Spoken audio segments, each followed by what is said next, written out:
And as I continue through the woods of Pumpkin Town, coming up to yet another artifact. It is a family cemetery up on that hill. So let's get up there and get a closer look.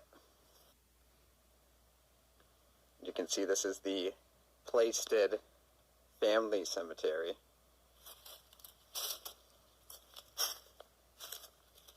Here, lost and forgotten in the middle of the woods.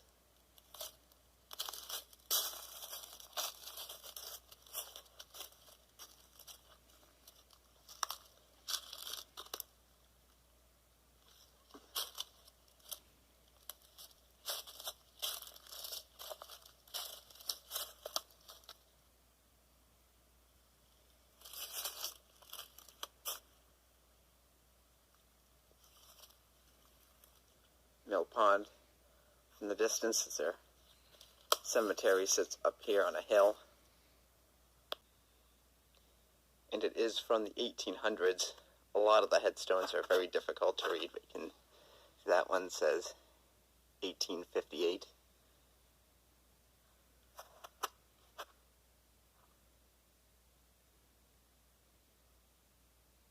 Trail, and it leads you to an old cemetery.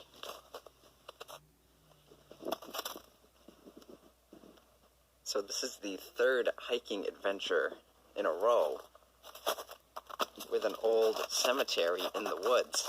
It is very interesting.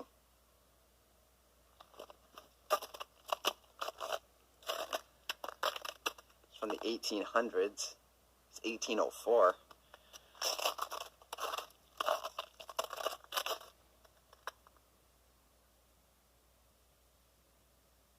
Late 1800s.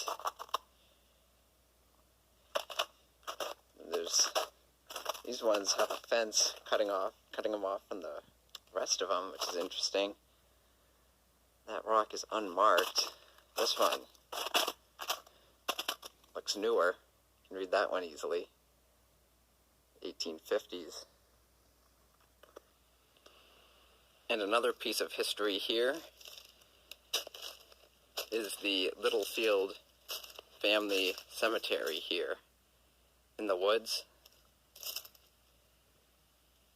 Their home foundation and barn is off that way, and their family cemetery is here. So let's get a closer look. And here is Daniel Littlefield's site. Sorry, the sun is to my back. 1830 to 1888.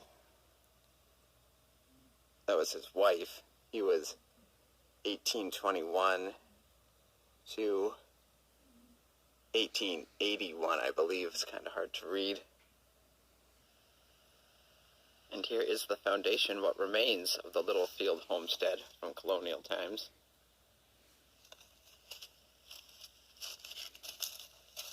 Let's take a step back in time, if you would.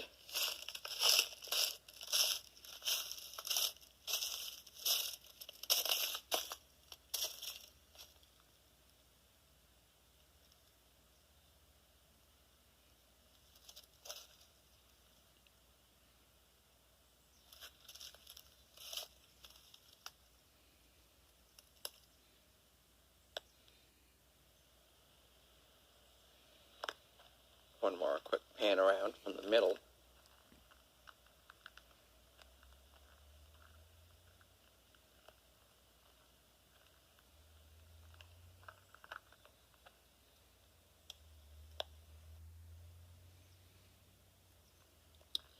Here's a bit more of the Littlefield ruins.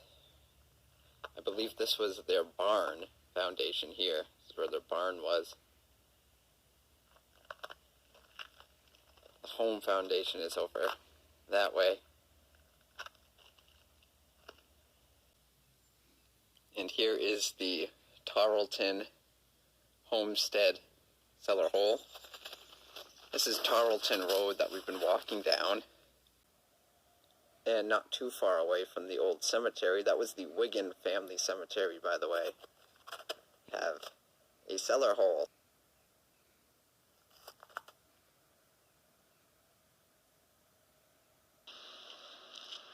Alright, we have come up to one of the things that I was specifically looking for here. And that is this guy right here. This is a colonial era cellar hole that has been left behind. Here, a nice historical artifact. I'm gonna scooch on in. Sorry, this video is gonna be shaky, but here it is. Colonial era cellar hole. Dates back to the late 1700s, if I'm not mistaken. If I am, I'll put the correct year in the video. Okay, we're coming up to the French mill. It's still running. Just got cold last night, so it hasn't had time to freeze up. But it will freeze up this weekend. I can promise you that.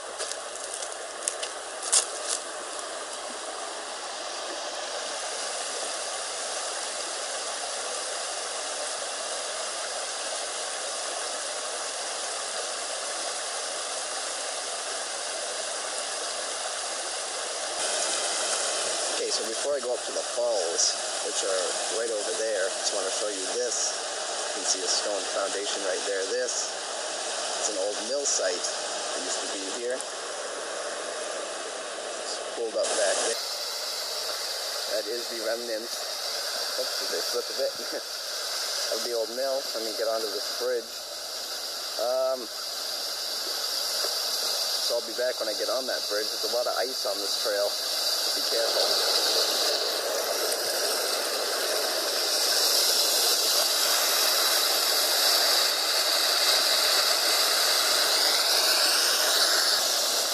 Alright, checking in. We come up to yet another mill site, this one's smaller. So it works its way down. This was a very important book here. So there it is. This is the Spofford Mill site, what's left of it. Stone foundation.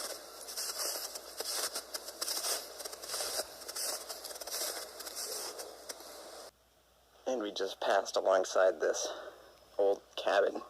It's like directly on the trail. As a matter of fact, there's a path there and a path there. So it's like in the middle of the trail. Although that cabin was probably here before the trail was.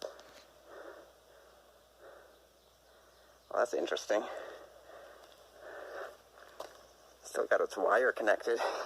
We have come up to an old abandoned sawmill. So we're going to go check this out a bit. It's a little collapsed, but it is abandoned.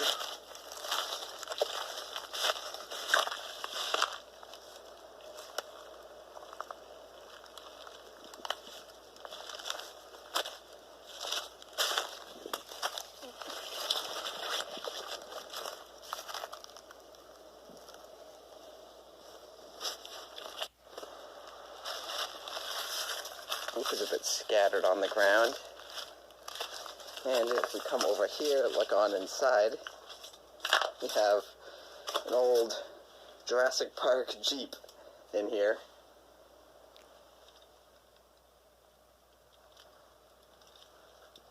Some brake fluid, some vintage brake fluid.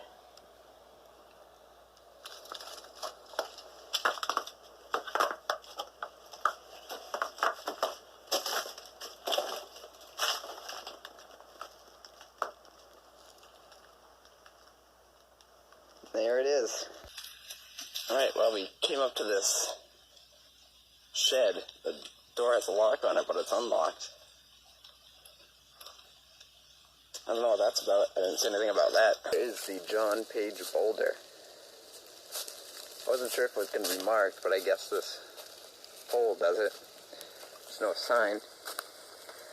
but judging by the size, I'd have to say this is the Boulders. Right, and here is the duckbill ledge, another thing that I was looking for. I believe it looks like a duckbill most of the time. The snow kind of riding up on it's kind of obscuring it, but I could see that. Almost looks like a duck lying down, if you use your imagination. Again, without any snow, it would be pretty clear, but yeah, so that'd be the duck bill right there, and then it opens up to the body. So here it is, the bottom side of it, up close. It's a lot bigger than I thought it was going to be before I came out here. I thought it would be more the size of like the duckbill ledge in the Notting Cook Forest, but this is a lot bigger than that. Nice little overhang getting created here. Alright, and there it is. That is a sweet shot. Walking straight into it, that is a good shot of it balancing there.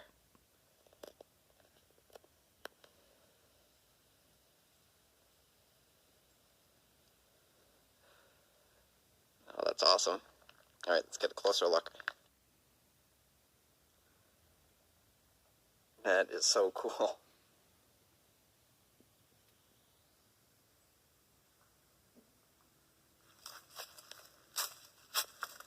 In. I know I already did the Boulder Field video, but man, look at that. It's crazy. It's like at least 40-45 feet. Alright, and here it is. This is one of the main things I was looking for here. This is a mica mine. That's cool. It's been filled in a bit. Like I said, I knew it was like just off the trail. The trail goes by right there. Can't even see it in this dip until you go up that outcrop. But that's a really cool find, where mica was mined from at one time or another.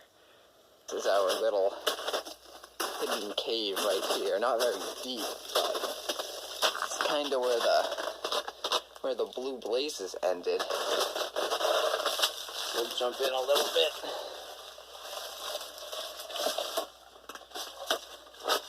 Check it out.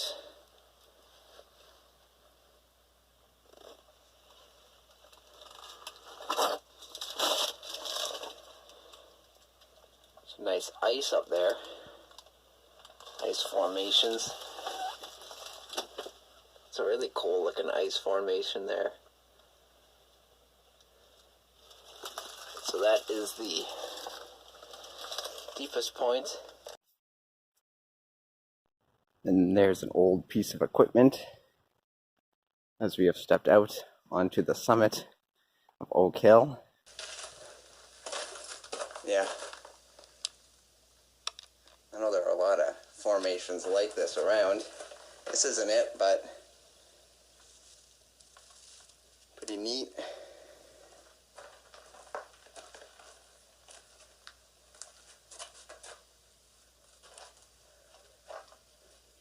Well, yeah, like I said, I've been kind of wandering on and off the North Mountain Trail. Found this.